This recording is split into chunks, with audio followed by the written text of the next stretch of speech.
Hey there, it's Mitzi. Welcome to my channel. Today I am super excited for Jane Austen July.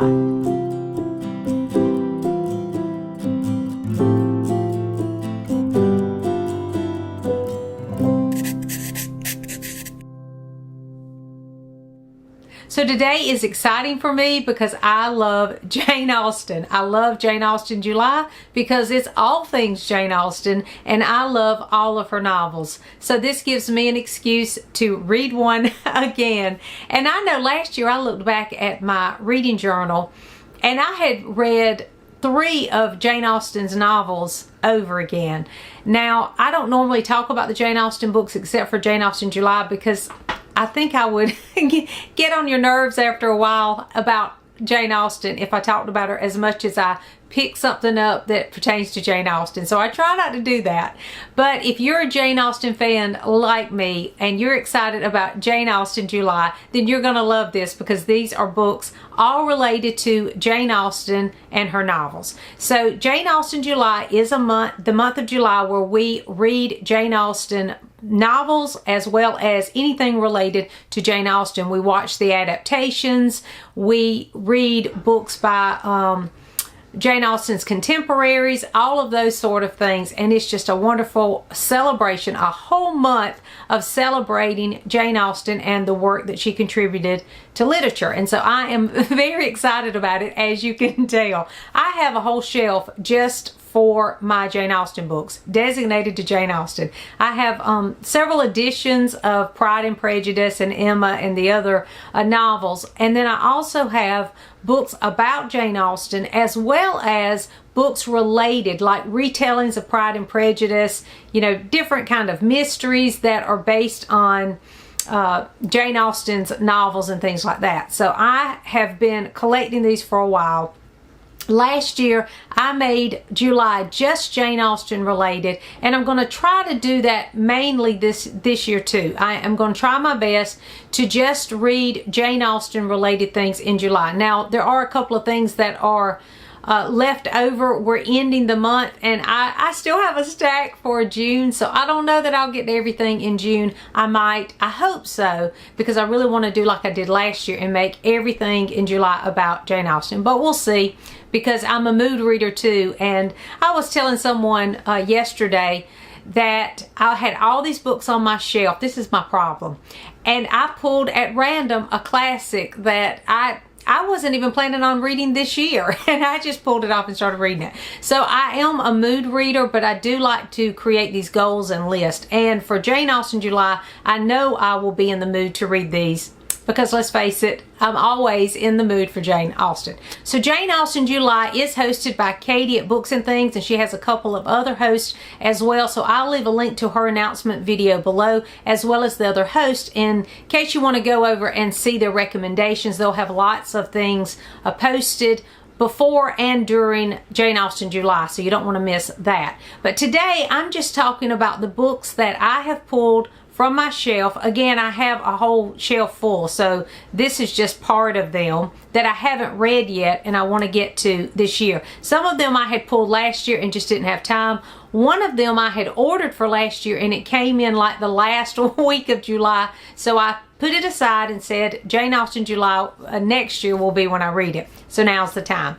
So there are some prompts for Jane Austen July, and again, I'll leave a link to Katie's video below so that you can see what the prompts are. But this year I'm not worried about the prompts. The prompts pretty much stay the same. It's things like watch an adaptation, a movie adaptation, and, you know, read one of her novels and things like that. The only prompt that I am going to participate in, that I'm really making sure to participate in, is to read the group read. And the group read this year is Northanger Abbey. I love this. This is not one of her more popular books or one of her more favorites from a lot of booktubers and other readers that I know in our community, but I happen to love this book. Now, I love all of Jane Austen's books, and whatever I'm reading at the time is usually like, oh, this is my favorite.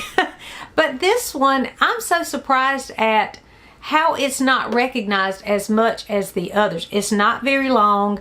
It's I just feel like it's more lighthearted and fun than some of the others. And here's the thing too, it's sort of making fun of Gothic fiction that was super popular at the time.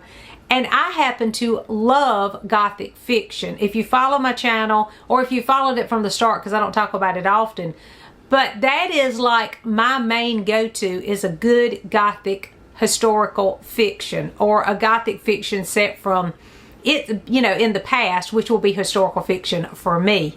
And so I love Gothic fiction, and I love her sort of making fun of Gothic fiction in this story. And I love the premise. I just think it's fun. I love Northanger Abbey and how all of that's described in here. So I really loved this one, but I haven't read this one in a couple of years, so I'm excited to get back to this one. Or I don't think I've read this one in a couple of years. Like I say, I kind of keep them on a loop. But this one I haven't read in quite some time, and so I'm excited for the group read to be Northanger Abbey. So I will be participating in the group read, and again, a lot of the prompts I will be accidentally fulfilling some of those prompts by some of these books. If you notice that it fulfills a prompt, let me know, but I'm not really worried about the prompts. I'm just going to read as much Jane Austen as I can. Last year, I read The Prayers of Jane Austen. I should have pulled it. I didn't think about it. But I read The Prayers of Jane Austen, and I really enjoyed that. I was so surprised at how much I enjoyed that book. And so every morning, I would kind of pull it and read it. It was short, so it didn't take me long to do. So then I found this little book. I think I found this on Book Outlet for one of those half-price sales. But it's called Praying with Jane, 31 Days Through the Prayers of Jane Austen by Rachel Dodge. And since I read the prayers last year, I'm going to pull the prayers again and have that beside me, and then also go through this through the month of July. I'm going to try to read from this daily. So I'll let you know how that goes. Let me know if you've read this. I'm excited about that because, again, I did love The Prayers of Jane Austen. So that should be a good one to start my day each day. Another one that is a must read. Now, The Prayers of Jane Austen is a must read, as well as the group read Northanger Abbey. And this one, this is a nonfiction. This is the book I mentioned earlier that I received last year, but it came in too late. It was like right at the end of July, and I just didn't have time to get to it. And that is Jane Austen at Home by Lucy Worsley. And I love her work. I love the things that she writes. I know that she's written one about Agatha Christie that everyone is excited about too. So I do want to read that one as well. But since I have read all of Jane Austen's novels, I feel like I need to focus more of my attention on some of the other nonfiction books about her. And so that one is one that I have wanted to get to because I've heard about this one over and over. Every Jane Austen July, someone mentions this one. So this is a priority for me, and I'll be reading through this one during the month of July. I don't read a lot of nonfiction. I am slower about nonfiction, but I'm excited to get to this one. Another one that has been on my TBR for many years now. This is one that I have wanted to read for a very long time, and that is Joan Aiken. This is written by Joan Aiken, and it's called Jane Fairfax. I've heard really good things about this. This has been out for a long time, and I've always had this on my TBR, but I never had a copy. So now I have a copy of this book, and I plan on reading this. This will be one that I hope to get to. I'm sure I can if, you know, these are the others, but this one is a priority as well. And I love anything pertaining to other characters, side characters, or continuations of some of these stories. So I was excited about this one because I've heard great things about it. And then another one that I really want to get to is Death Comes to Pemberley by P.D. James. The reason I want to get to this one, well, for two reasons. One is this has been on my shelf for a very long time. Another reason that I want to get to it is because there is a prompt on the summer book bingo that says second chance authors. And I read a P.D. James. Well, I've read some short stories and I loved her short stories. But when I read the P.D. James novel, I read one of her novels and I didn't even finish it because I was just, to be honest, bored by it. I just didn't like it. It wasn't my thing. The setting wasn't my thing. The premise wasn't my thing. And so I need to give one of her novels another chance, and this will be for another chance. Now, again, I love her short stories, but her novels, So far, not so much, but I've only tried one. And since this one is a premise I'm super interested in, I thought this would be a good one to give her another shot. So this one is one that I really want to get to, and that would fulfill the prompt on the summer book bingo as well. I also picked this one up. I think this might have been Book Outlet too, I'm not sure. But this just looked beautiful. It's called Jane Was Here, an illustrated guide to Jane Austen's England. And I thought this would be a great companion to the other nonfiction. And the thing about this is one I can just put on my coffee table and read as I celebrate Jane Austen July, because it's set up with just a lot of illustrations, not many words on the page, but little facts and tidbits. So I thought that would be a good one just to add to my collection. Of course, another excuse to add another Jane Austen related book to my collection. But this one looked fun to just sit on my coffee table and pick it up during the day. Just like I'm browsing a magazine is how I plan on enjoying that one. So that's just a little extra one to fluff up my Jane Austen July experience. Now, the rest of these are like retellings of Jane Austen books. I think a lot of these are Emma retellings. But anyway, that doesn't matter. This one is called A Match for Emma. And this one is a Christian fiction, I think. I think it's Christian fiction. And it looks like it's a contemporary retelling of Emma.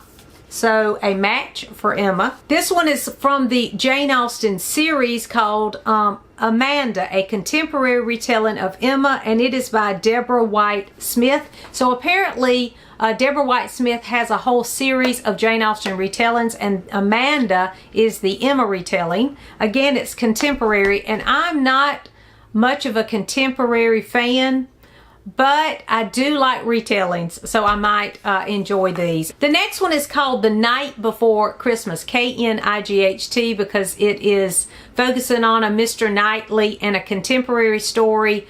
But this one is a contemporary Christmas retelling of Emma, so I thought that sounded interesting. I don't normally read Christmas books during the year, which, by the way, the classic I mentioned earlier is a Christmas book. I didn't know it.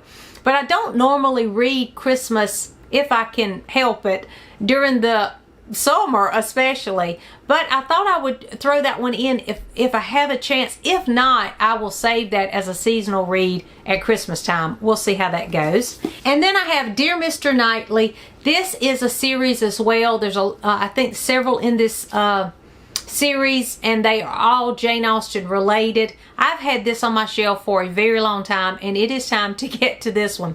So I probably need to make this one a priority. So those are several. I think every one of the retellings are Emma retellings. And then I have the P.D. James, the Pemberley one, that is more of a spin-off sort of book of Pride and Prejudice. So those are the retellings or spin-off stories that I plan to read during Jane Austen July. And then one I forgot, I just received this book, and I heard about it last year during Jane Austen July. It's called The Genius of Jane Austen, Her Love of Theater and Why She is a Hit in Hollywood. So I think this is going to be another nonfiction exploring why Jane Austen's novels work so well on screen. So I thought that would be an interesting one, because they are right. If you make an adaptation of a Jane Austen, or you create some kind of retelling, it is always super popular, always has a lot of fans, except for one that I won't mention from Netflix that I am not happy about.